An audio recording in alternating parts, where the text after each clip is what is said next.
दोस्तों, मैं शहजाद सिद्दीकी, आप देख रहे हैं जनता की आवाज़ शहजाद सिद्दीकी के साथ। आज all India Sheikh Siddiqui welfare society programme का आयोजन किया गया, जिसमें पूर्व एमपी शाहिद सिद्दीकी, जो नई दुनिया उर्दू पत्रिका के मुख्य संपादक भी हैं, वो मुख्य अतिथि रहे। प्रोग्राम में शेख सिद्दीकी समाज से रिलेटेड जितने भी स्टूडेंट जैसे हाई स्कूल में, इंटर में जो अच्छे नंबर लाए हैं, उन्हें सम्मानित किया गया है। देखते हैं ये रिपोर्ट। बच्चे जो है उर्दू मीडियम से पास कर रहे हैं। माफ करें, 50,000 तो वहाँ टीचर हैं कर्नाटक में। वही हालत महाराष्ट्र के अंदर है, वही आंध्रा के अंदर है, वही कलकत्ते के अंदर है, और यूपी में एक बच्चा भी उर्दू मीडियम से पास नहीं करता। जबकि आपकी जुबान उर्दू थी, उर्दू यहीं पैदा हुई थी, और यहां से उर्दू खत्म हो गई। क्यों? कि आपने कहा उर्दू पढ़ने से क्या फायदा, उर्दू से तो तरक्की रुक जाएगी। मियां, कहां के बच्चे तरक्की कर रहे हैं? कर्नाटक के यूपी के, महाराष्ट्र के यूपी के, जो उर्दू मीडियम से निकल रहे हैं, वो मेडिकल में जा रहे हैं, मेडिकल कॉलेज खोल रहे हैं, वो आगे जा रहे हैं, क्योंकि मादरी जुबान को छोड़ा नहीं उन्होंने। तुमने तो 1 मिनट में मादरी जुबान को घर से बाहर निकाल दिया कि ये माँ रोटी नहीं बना सकती, इसे बाहर निकालो। ये मेरी माँ है उर्दू, लेकिन ये रोटी नहीं बना सकती, इसे बाहर निकाल दो। बेकार है ये। तुमने माँ को गले नहीं लगाया। तो मेरा कहना यह है कि उर्दू भी सीखो, कोई मुश्किल नहीं है। किसी बच्चे के लिए 4 जुबानें सीखना, उसके लिए जो बच्चे 3 से 4 जुबानें जानते हैं, उनका दिमाग दुगना तिगना तेज होता है। ये साइकोलॉजिस्ट और एक्सपर्ट्स का मानना है। ये जो सोचते हो कि उर्दू जान के आप पीछे रह जाओगे, नहीं, आप उर्दू ना जानने की वजह से पीछे रह जाओगे। देखिए, मेरा मकसद, मैं समझता हूँ कि तालीम के जरिए, शिक्षा के द्वारा इस देश का भी विकास होगा और मुसलमान भी अपने पैरों पे खड़े होंगे। मैंने एक बार नरेंद्र मोदी जी से मैं मिला तो उन्होंने कहा कि आपके लिए क्या करें हम मुसलमानों के लिए। मैंने कहा हमें कुछ नहीं चाहिए, हमें सिर्फ तालीम चाहिए। हमारे लिए स्कूल खोल दीजिए, बेहतरीन स्कूल खोल दीजिए, हम खुद अपने पैरों पे खड़े हो जाएंगे। हमें कोई रिजर्वेशन नहीं चाहिए, आरक्षण नहीं चाहिए। हम तो, हमारे में बहुत दम है, लेकिन सिर्फ हमें माहौल चाहिए, हालात चाहिए, मौके चाहिए, अवसर प्राप्त हो हमें। तो उन्होंने उस वक्त एक कमेटी बनाई थी, मैं भी उसमें था। 250 स्कूल हमने रिकमेंड किए थे, लेकिन उसे फिर इम्प्लीमेंट नहीं किया गया। माइनॉरिटी अफेयर्स मिनिस्ट्री के द्वारा एक कमेटी बनाई थी, जिसमें मैंने 250 रेजिडेंशियल स्कूल बनाने की उनको रिकमेंडेशन की थी प्रधानमंत्री जी को, लेकिन वो फिर आगे नहीं बढ़ा मामला।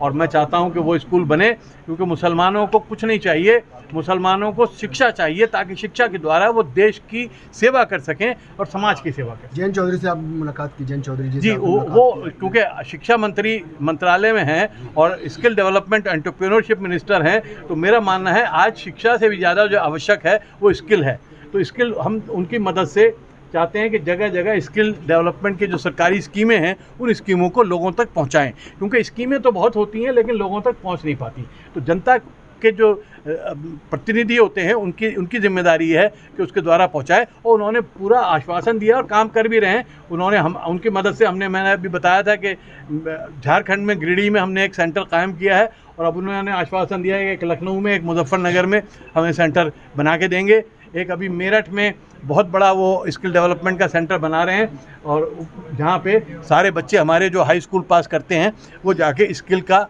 कोर्सेज कर सकते हैं। और सबसे बड़ी स्किल डेवलपमेंट की है कि सर्टिफिकेट मिल जाता है। उस सर्टिफिकेट की बुनियाद पे आपको सऊदी अरब में, आपको दुबई में, आपको कनाडा में नौकरी मिलेगी। वो सर्टिफिकेट इसी मिनिस्ट्री से मिलता है, जो जैन जी की मिनिस्ट्री है। तो जैन जी को मुझे कोई एतराज़ नहीं है। जैन जी की राजनीति कुछ भी हो, मेरी राजनीति एक ही है, वो है विकास, देश का विकास, जनता का विकास। तो उसके लिए मुझे किसी के पास भी जाना हो, जैन जी के पास भी जाना होगा हाथ जोड़ के, तो मैं उसके सामने झोली फैला के खड़ा हो जाऊँ। बच्चों को सम्मानित भी किया है? नहीं, मैंने, आपने देखा होगा तकरीर में अपनी कह दिया मैंने कि आप लोगों को देश के विकास के लिए और अपने विकास के लिए आपके पास एक ही कुंजी है, वो है तालीम। और मैं कहता हूं कि एक वक्त में लड़ाई तलवार से लड़ी जाती थी, आज लड़ी जाती है तालीम से। तो तालीम के द्वारा जो है आप आगे बढ़ सकते हैं, और कोई आपको जो तालीम में अच्छा है, मैंने आज तक किसी मुसलमान को नहीं देखा जो तालीम में बहुत अच्छा हो वो पीछे रह जाए। आज हम डॉक्टर अब्दुल कलाम की शायद बरसी भी मना रहे हैं, तो डॉक्टर अब्दुल कलाम की इज़्ज़त क्यों है? क्योंकि वो शिक्षा में बहुत आगे थे। मेरी इज़्ज़त, मेरे साथ जो काम कर रहे हैं, एसवाई कुरैशी साहब चीफ इलेक्शन कमिश्नर थे, नजीब जंग साहब, हम लोग काम कर रहे हैं, हमें किसी ने रोका नहीं। हालांकि हम खुल के अपनी बात भी कहते हैं, हमें कोई नहीं रोक सका, क्योंकि हमारे पास शिक्षा में हम अव्वल थे।